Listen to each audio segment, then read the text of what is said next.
I freeze, coffee mug suspended halfway to my lips, as Carol's Facebook post fills my screen. My thumb hovers over the family photos, unable to move as my brain struggles to process what I'm seeing. Everyone is there. Mom, Dad, Tyler, Brittany, and her family. Aunt Jean from Florida. Even cousin Mark, who rarely leaves his basement apartment. They're gathered around the fireplace at my parents' lake house, arms draped over shoulders, faces flushed with laughter and belonging. Everyone except me. I set my mug down before my trembling hand betrays me. The ceramic makes a hollow sound against the granite countertop, like an echo in an empty room. December family reunion 2024. So blessed to have everyone together. Carol's caption mocks me from my phone. I zoom in on Tyler's face, catching the unmistakable smugness in his expression. He knew I wasn't invited. They all knew. My gaze drifts to the refrigerator where my calendar hangs, the date circled in red. Family reunion, the 15th of December. Yesterday, the day I'd been waiting for, preparing for, the day that apparently happened without me. A memory surfaces unbidden. My cramped studio apartment during senior year, the flickering light above my desk as I worked on coding projects until 3 a.m. before heading to my barista job at 5. The contrast of my parents' comfortable suburban home, with its manicured lawn and updated kitchen, always lingered in my mind. I didn't mind the struggle. It was building something that mattered. The day I landed my position at Meridian Tech, Dad had been polite but distracted. Mom had asked if it came with health insurance. Tyler had snorted and asked if I'd be playing with computers all day. Only I understood what it meant. Financial security, finally. I remember the first support check I wrote them. My hands had shaken then too, but with pride. I'd framed a copy of it before sending the original, proof that their daughter had made it. $200,000 later, I stand in my kitchen, staring at people who didn't think to include me in their holiday gathering. I take a deep breath and open my banking app, the numbers confirming what I already know. The monthly transfer to my parents processed 3 days ago. As always, without fail. My resolve hardens as I move with deliberate purpose. First, the screenshots of Carol's post saved to my phone. Then, the bank statements printed neatly from my home office. Each monthly transfer of the past 5 years. The extra payments, Tyler's car, when he totaled his previous one. Brittany's emergency dental work. The new roof for my parents' house. I slide everything into a folder, pressing it closed with a firm click. In my bathroom, I smooth my hair and apply lipstick with precision. The woman in the mirror looks calm, controlled, prepared. Not this time, I tell her quietly. The drive to my parents' home takes 23 minutes. I know because I've made this journey countless times, usually responding to some urgent need or manufactured crisis. The same house I helped refinance when Dad's commission-only sales job hit a slump 3 years ago. Headlights illuminate the familiar mailbox, the one I paid to replace last spring. I park behind Tyler's BMW vehicle that wouldn't exist without my monthly contributions to his temporary financial shortfall that has somehow lasted 4 years. The scent of roasted turkey greets me as I enter without knocking. They're already seated around the dining table, the good china gleaming under the chandelier.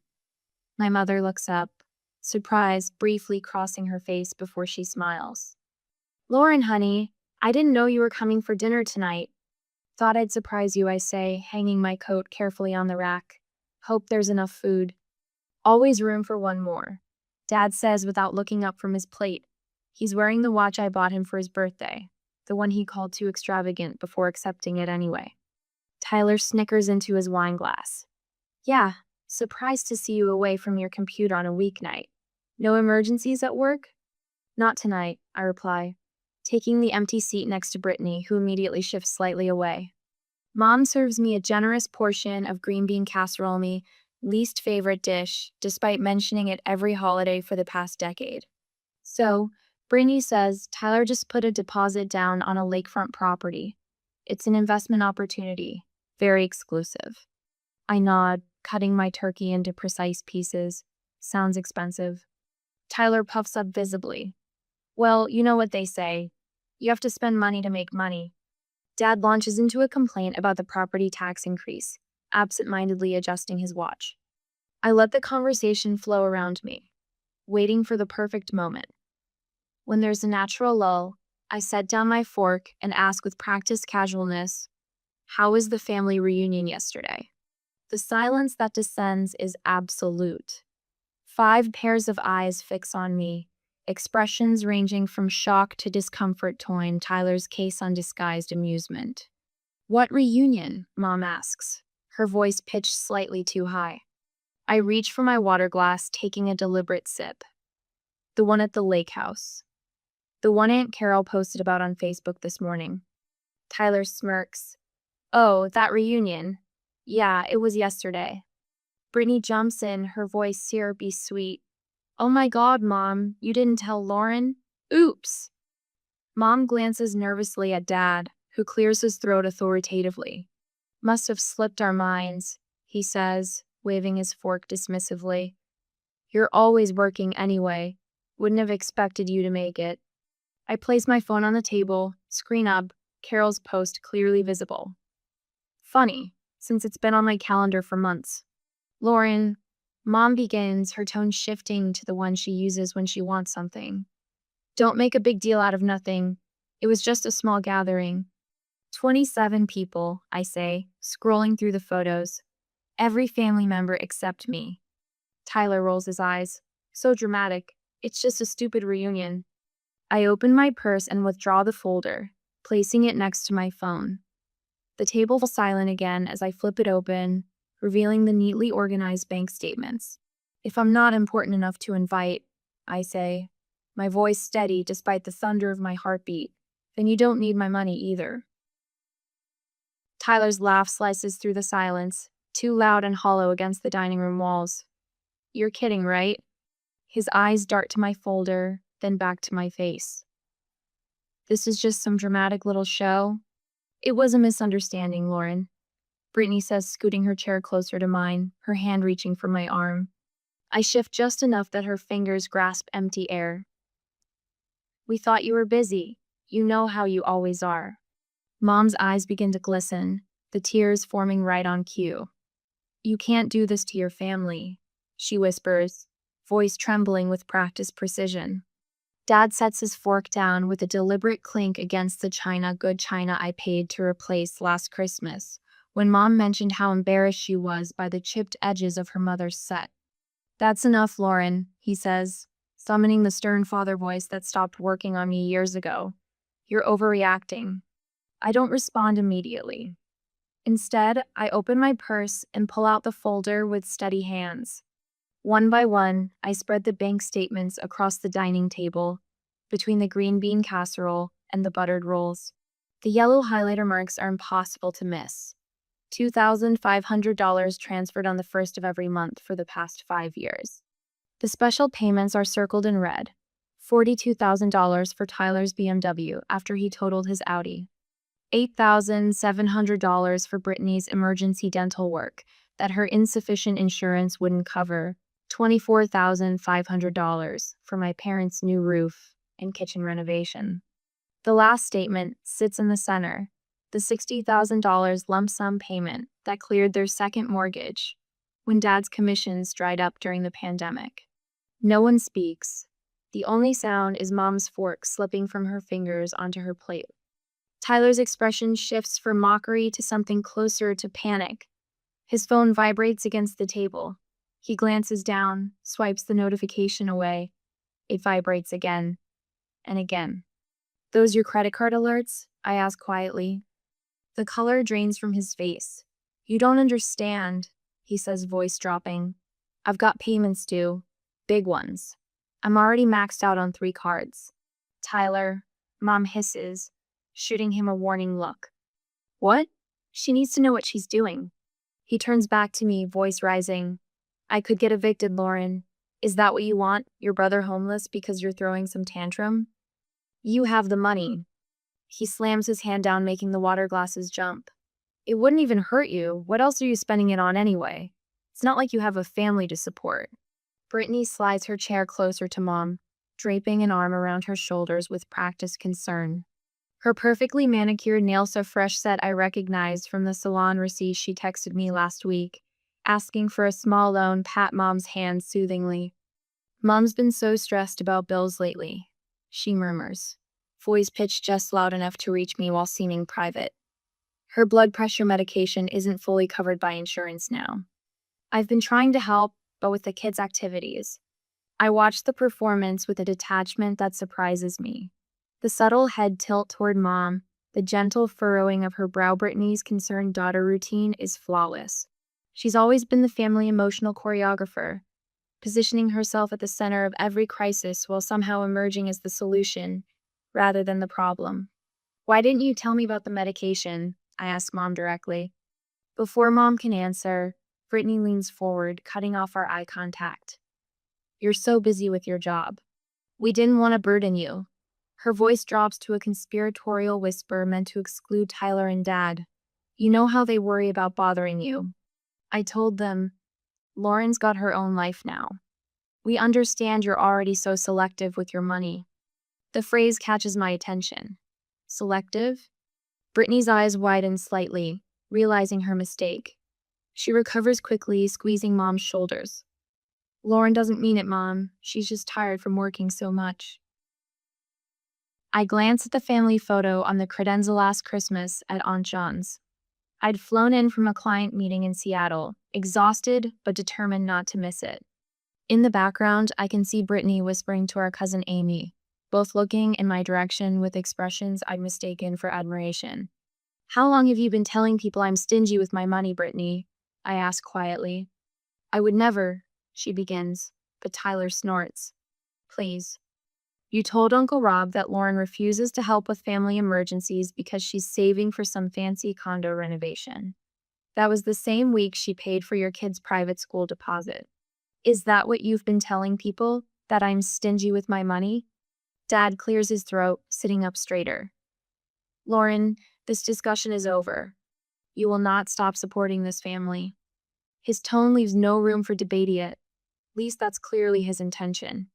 After all we've done for you, Mom adds, dabbing at her eyes, we sacrificed everything so you could go to that fancy university. I had a full scholarship, I remind her, and worked 3 jobs to cover living expenses. We gave you values. Dad's voice rises. Family takes care of family. That's how we raised you. Is that why you've been telling relatives I'm still figuring things out professionally? Why Aunt Jean asked if I was still at that computer help desk job. Silence descends again, heavier this time. The realization settles in my chest like a cold stone. I'm not their daughter. I'm their bank. The golden goose they're terrified of losing. I stand, suddenly needing space. They rise with me, closing and Mom reaching for my hand, Brittany blocking the doorway, Dad stepping closer to my side, Tyler hovering by the table, eyes darting between me and my purse, as if calculating whether he could grab the bank statements before I could stop him. Behind them hangs our family portrait from 3 years ago. We're all smiling, coordinated in blue and beige, Dad's hand on my shoulder. I remember writing the check for the photographer the next day. My decision is final. My voice remains steady, though I feel a deep ache spreading beneath my ribs. Grief for the family I thought I had. I gather my things with deliberate slowness, tucking the statements back into my folder. The key to their house, my parents' house, feels suddenly heavy in my pocket. I place it on the table, metal against wood, making a final decisive sound. Would you like some dessert before you go? Mom asks desperately. I made your favorite apple pie. I shake my head. At the door, I pause, looking back at the home I've been helping pay for, at the people who excluded me from their lives while accepting my money. Something shifts inside me, not regret, but resolution. I'll always be your daughter, I tell them quietly, but I will no longer be your bank. I close the door behind me, the cool evening air washing over my heated face. For the first time in years, I drive away without a promise to fix something, without an invoice waiting in my inbox. It feels like breathing after years underwater. My phone vibrates against the kitchen counter for the 17th time this hour. I don't need to look to know who it is. The screen lights up again. Tyler. Ha ha. Okay. You made your point. Now send the money. I take a sip of my tea, waiting for what I know will follow. 3, 2, 1. Lauren, I'm serious. If you don't send it, I'm screwed. The desperation in his messages escalates with each notification. If you don't help me, my credit will tank. Do you want that on your conscience? I place my mug down and silence my phone, but not before catching a glimpse of 5 missed calls from Mom. Her voicemails range from tearful pleas, "Lauren, honey, we need to talk about this misunderstanding," to barely contained anger, "I didn't raise you to be this selfish." My laptop pings with an email notification. Dad, with the subject line, "Family Responsibility." The preview shows just enough for me to see his opening line. "It's time you act like an adult and stop this childish." I close my laptop. On my tablet, Brittany's latest passive-aggressive Facebook post appears. "True family stands together through everything. Blood is thicker than water. Family loyalty. Disappointed." 3 angry face emojis from cousins who weren't at the reunion either. My condo, normally my sanctuary after long days of coding, now feels like a fortress under siege. The clean lines of my mid-century furniture, the carefully curated bookshelves, the piece I've crafted here, all of it, vibrates with the digital intrusion of my family's demands. I move deliberately through each device, turning off notifications one by one. On my phone, settings, notifications, Tyler off, Mom off, date off, Brittany off. On my laptop, email filters created. On social media, muted, all of them. The sudden silence feels both empty and full. I sit at my small dining table nothing like the ornate cherrywood monstrosity at my parents' house that I helped pay to restore last year. Mine is simple walnut, chosen for its clean lines rather than status. I open my banking app and stare at the automatic transfers I set up years ago. Mom and Dad household, $2,500 monthly. Tyler emergency fund, $1,000 monthly. Brittany children's education, $500 monthly. My finger hovers over each one. Cancel. Confirm. Cancel. Confirm. Cancel. Confirm. With each confirmation, something shifts in my chest, not lighter exactly, but more aligned, like vertebrae slipping back into place after years of poor posture. I open a new spreadsheet. Lauren's budget, 2025. I start filling in the numbers I know by heart, but this time, I don't include the family column that has consumed nearly a third of my income for years. As the calculations update automatically, a number appears at the bottom that momentarily stops my breathing. Disposable income, $4,000 month. A sum that would have been inconceivable just days ago. I create a new row. Dream vacation fund. My phone rings with a number I recognize. Margaret, my best friend from college. The one person who's been telling me for years that my family was taking advantage of me. I saw Brittany's post. She says without preamble, "Are you okay?" For the first time since the family dinner, I feel tears threatening. "I'm fine." "The hell you are," Margaret says, her voice gentle despite the words. "But you did the right thing, Lauren. You know that, right?" Before I can answer, a text appears from James, a coworker who noticed my distraction during our morning meeting. "You seemed off today. Everything all right? Happy to grab coffee if you need to talk." And then, surprisingly, a private message from Aunt Carol. "I'm so sorry about the reunion photos. I didn't realize you weren't invited. We all asked where you were, and your mom said you were too busy with work to come. If I'd known." My supervisor, Sarah, stops by my desk the next day, closing the door to my office. "Family issues?" she asks, her perceptive eyes taking in my exhausted appearance. When I hesitate, she continues, "I recognize that look. 3 years ago, I had to cut off my brother after he drained my savings account for the 3rd time." She pauses. It gets easier. 1 week later, I'm eating lunch at my dining table when the doorbell rings. Through the peephole, I see my mother and Brittany standing in the hallway, fake smiles plastered on their faces. Brittany's children, Aiden, 6, and Emma, 4, stand in front of them like human shields. I take a deep breath and open the door. Aunt Lauren, the children chorus, rushing forward with crayon drawings. We were just in the neighborhood, Mom says, her voice too bright, and thought we'd stop by. Brittany holds up a bag from my favorite bakery. We brought those almond croissants you love. I kneel to accept Emma's drawing. Thank you, sweetheart. This is beautiful. I turn to Aiden, admiring his robot drawing while being acutely aware of the calculating gazes above me. Can we come in? Mom asks, already stepping forward. I rise slowly. The kids can come in for a few minutes. You two can wait in the hallway. Mom's smile freezes. Lauren, don't be ridiculous. We're family. Yes, we are, and family respects boundaries. I open the door wider for the children. Aiden, Emma, would you like some juice? Behind them, Brittany's face hardens. You can't be serious. I am. I meet her gaze steadily. The children are welcome. You aren't. Not until we've had a conversation about respect and neutral ground. Mom's facade crumbles. Lauren, please. The property tax bill came yesterday, without your help. I'm sure Dad can figure something out, I say, my voice calmer than I feel. He managed household finances for decades before I started helping. Brittany's desperation becomes palpable. This isn't just about money, Lauren. It's about families supporting each other. Yes, I agree. It is.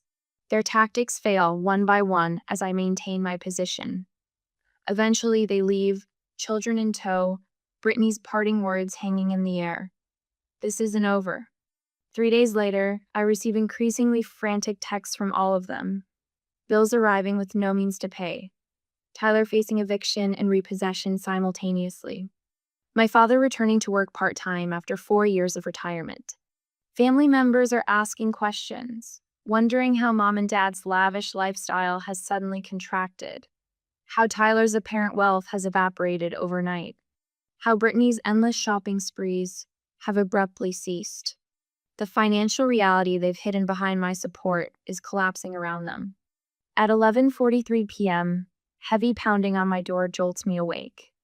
Through the peephole, I see Tyler unshaven, eyes wild, clothes wrinkled as if he's been wearing them for days. I know you're in there, Lauren. Open the door. I wrap my robe tightly around myself and open the door. Security chain still in place. What do you want, Tyler? He switches instantly to the charming smile that has gotten him out of trouble since childhood. Hey sis, sorry about the hour. Can I come in? I just want to talk. No, say what you need to say from there. His smile slips. Come on, don't be like that. I've been thinking about what happened, and you're right. I should be more appreciative. He leans closer to the crack in the door. I just need a little help. Just this once. Then I promise I'll get my act together. No, Tyler.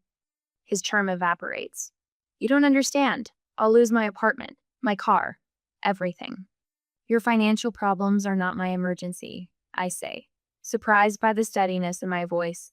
His face contorts. You selfish bitch. You think you're so much better than us because you have a fancy job? Because you have money? You're nothing without this family. Nothing.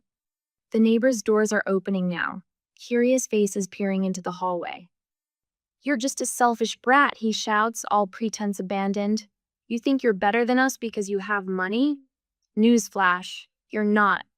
And when you finally fail, don't come crawling back, 'cause we won't care. I look at my brother, really look at him. The designer clothes I paid for, now rumpled. The entitlement etched into his features. The rage of a man who's never faced consequences for his actions. Good to know, Tyler. My voice doesn't waver. Now get off my property.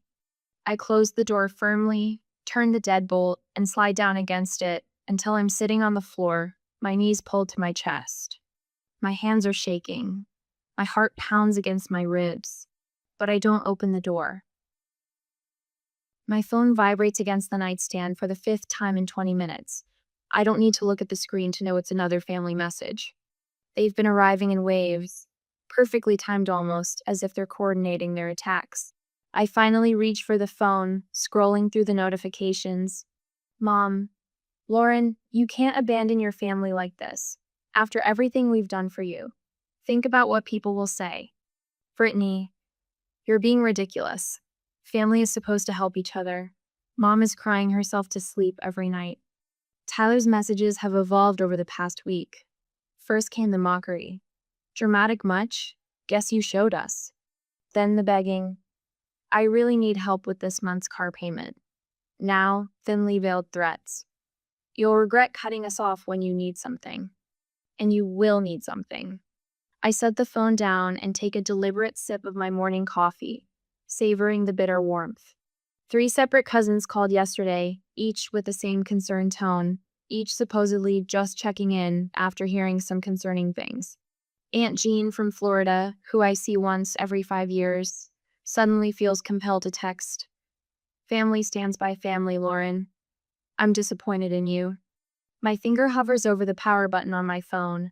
Instead, I open my laptop and type a quick email to Sarah in legal. Do you have time to discuss a personal matter that may have professional implications? I write, then press send before I can reconsider. 2 hours later, sitting across from Sarah in her office, I carefully place a folder on her desk. Inside are screenshots of every message, every voicemail transcript, and a log of all family contact attempts. I'm concerned this may escalate, I explain, keeping my voice steady. My brother has made comments suggesting he might contact clients or appear at the office. Sarah nods, reviewing the documents with a practiced eye. Smart to document everything, she says. Let's talk about a protection plan. By afternoon, I've scheduled installation of a security camera at my condo entrance, met with my bank to password protect all accounts, and drafted a clear, attorney-reviewed email to my family defining my boundaries. Effective immediately, I will not respond to communications that are demanding, threatening, or manipulative in nature. Any appearance at my workplace will result in immediate security involvement. This is not negotiable. I press send and exhale slowly, feeling both lighter and heavier simultaneously. I hear the whispers at the grocery store 3 days later.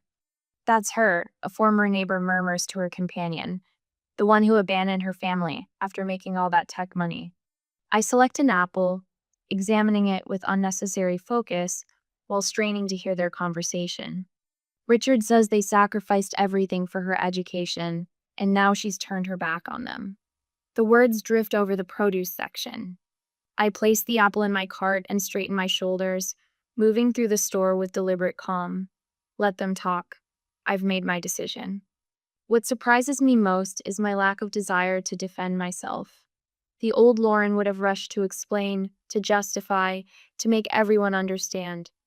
Now, I simply check out with my groceries and drive home. When my phone rings with an unknown number that evening, I almost ignore it. Something makes me answer. Is this Lauren Mitchell? Asks a stern male voice. Yes, speaking. This is American Credit Services calling about your brother Tyler Mitchell's overdue account.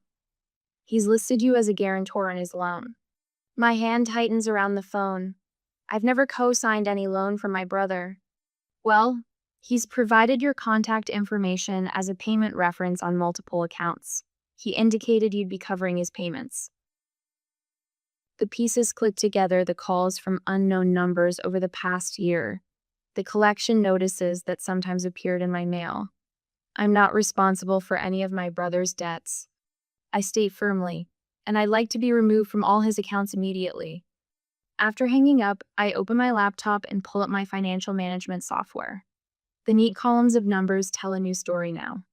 Without the $2,500 monthly transfer to my parents and the emergency expenses for Tyler and Brittany, my financial picture has transformed.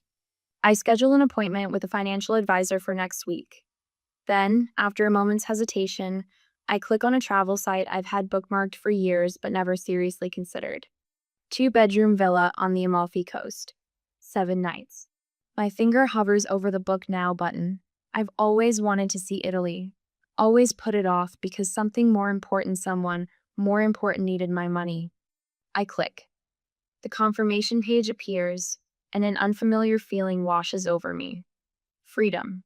The call comes at 11:47 p.m. 3 weeks later. My mother's name flashes on the screen. I answer, hearing her labored breathing. Lauren, she gasps. I think I'm having a heart attack. Your father isn't home. I need you to come right away. My heart pounds, but my mind remains clear. I'm calling an ambulance for you right now, I say, already dialing 911 on my other phone. No, no ambulance, she protests. Just come over. Please, Lauren, I need you. 20 minutes later, paramedics report back that my mother is experiencing no cardiac symptoms. Her blood pressure is normal. There are no signs of distress beyond her agitation at their presence. The paramedic's voice lowers on the phone.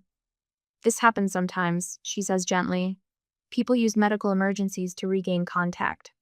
I thank her and end the call, just as a voicemail notification appears.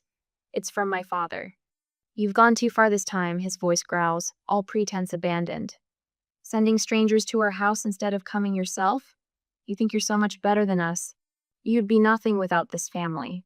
Nothing. I delete the message without replying. My phone lights up with a text from Tyler. I messed up. I don't know what to do. Please, Lauren, help me. My thumb hovers over the keyboard. How many times have I received this exact message?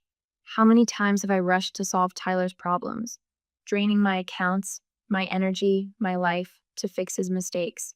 A memory surfaces. Tyler at my college graduation, rolling his eyes during my valedictorian speech, checking his watch repeatedly.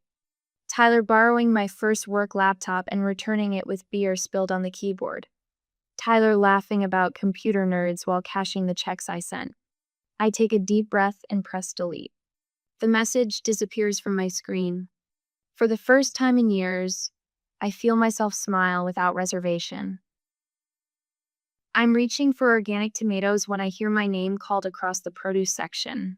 Lauren? Lauren Mitchell? Mrs. Henderson, my parents' neighbor for 20 years, approaches with her shopping cart. Her silver bob catches the fluorescent light as she moves toward me, with surprising speed for a woman in her 70s. It's been months since I've seen you, she says, resting a hand on my forearm. Her touch is light, but her gaze is heavy with something I can't quite place. How have you been, dear? I'm well, thank you. I place 2 tomatoes in my basket, hyper-aware of my surroundings. It's been 3 months since I cut financial ties with my family. 3 months of blessed silence after the initial storm of texts and calls. Mrs. Henderson's fingers tighten slightly on my arm. I always wondered, she says, leaning closer, where all their money came from. My hand freezes mid-reach for a bell pepper. Excuse me?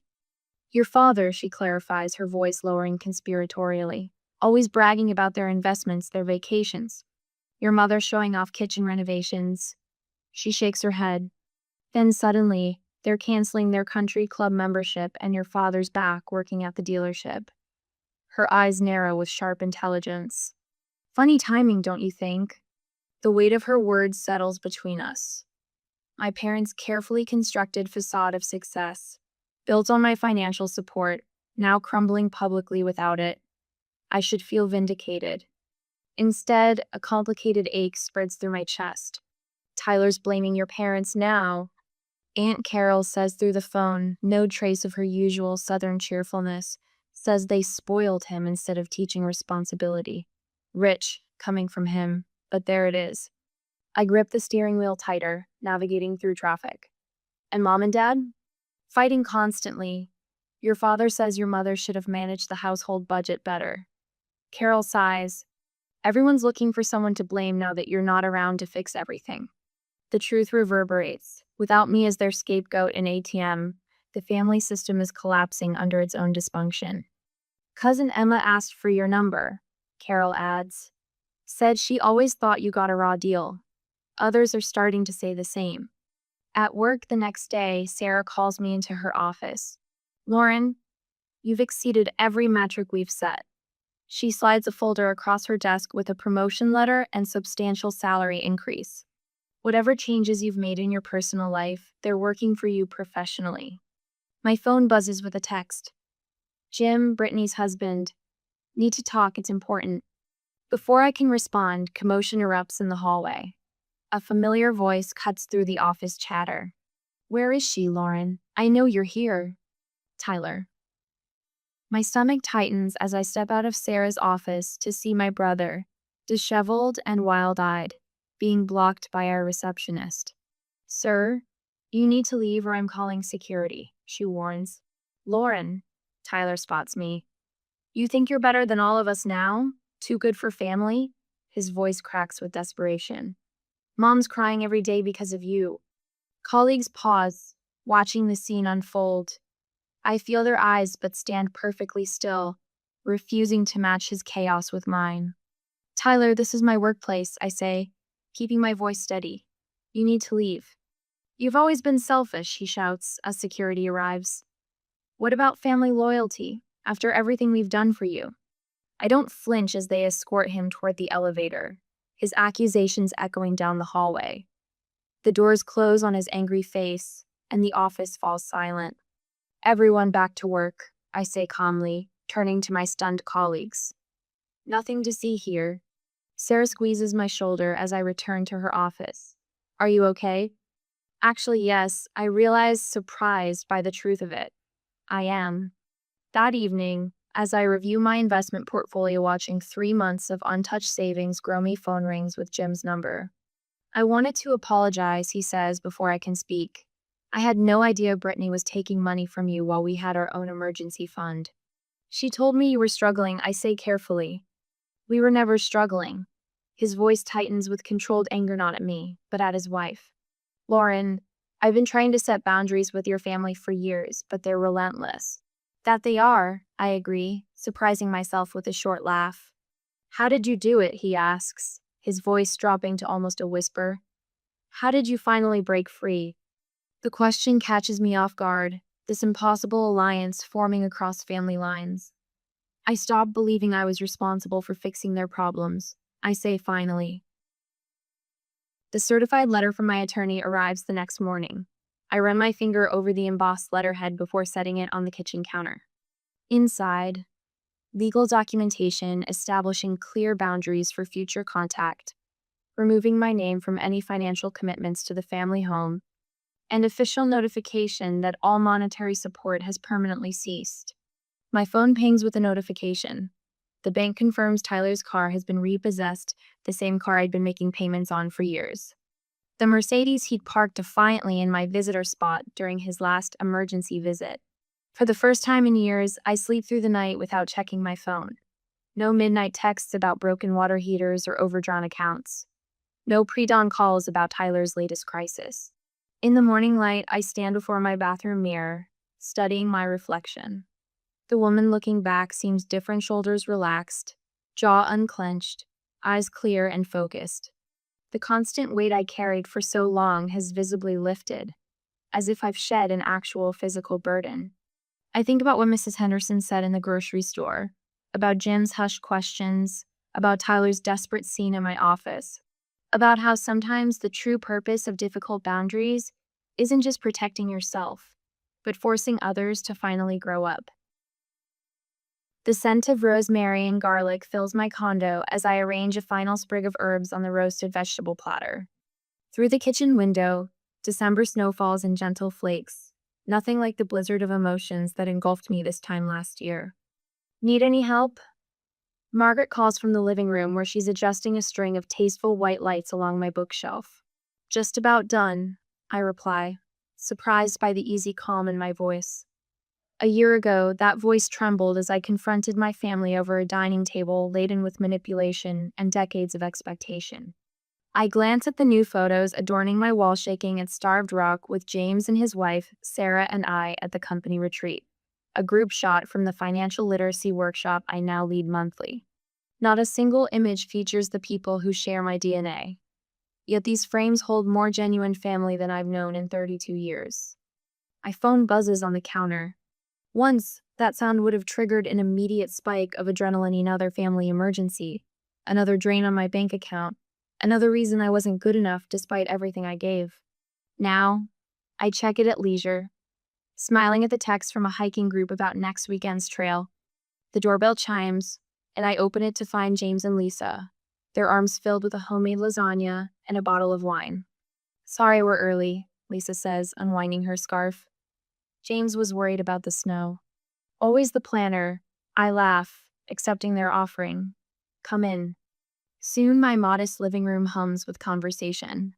Sarah arrives with her partner, followed by two colleagues from the literacy program. The space fills with genuine laughter that doesn't hold hidden barbs or veiled requests. Margaret raises her glass during dinner. To Lauren, she says, her eyes holding mine with fierce pride, "Who taught me what courage really looks like?" Sarah nods. "You've inspired half the office to set better boundaries. My brother actually called to thank you."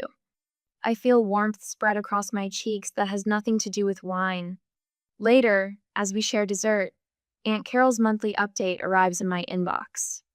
I excuse myself for a moment to read it privately on my balcony. "Tyler's working 2 jobs now, actually showing up consistently. Your parents finally sold the lake house, moving to that condo next month. Brittany and Mark are in counseling, something about financial honesty. Everyone's changing, Lauren. Slowly, painfully, but changing." Cold air fills my lungs as I absorb this. Without me as their safety net, they're finally learning to stand. The knowledge brings complexity, satisfaction tinged with grief for all the years wasted in our dance of enablement. Back inside, I catch sight of a small photo on my bookshelf, younger me, graduation day, eyes bright with hope before years of familial extraction dimmed them.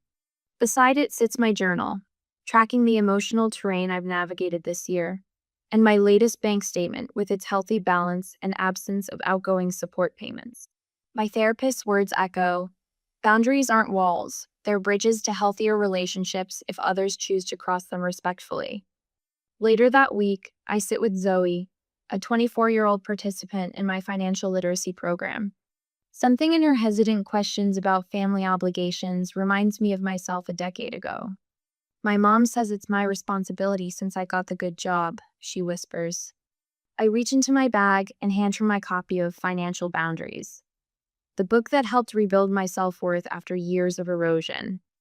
"Your success doesn't make you responsible for others' choices," I tell her. "Helping is wonderful. Being exploited isn't." The recognition in her eyes tells me the cycle might break here. When the invitation to next year's family reunion arrives in the mail, I don't immediately toss it. Instead, I consider it thoughtfully before writing my conditions for attendance on crisp stationery. My father's voice sounds older when he calls to discuss it. "Lauren," he begins, then pauses. "We didn't see what we were doing to you. I'm sorry." The apology is imperfect, halting, but the first genuine words we've exchanged in years. "I'll consider coming, Dad," I say finally. But this time, it's on my terms. That evening, I stand on my balcony watching twilight embrace the city. Wind shimmies a housewarming gift from Margaret sing, softly in the breeze. I close the family album I finally found courage to revisit, running my fingers over its worn cover. Sometimes I whisper to the fading light, "The most loving thing you can do for family is to stop protecting them from the consequences of their actions."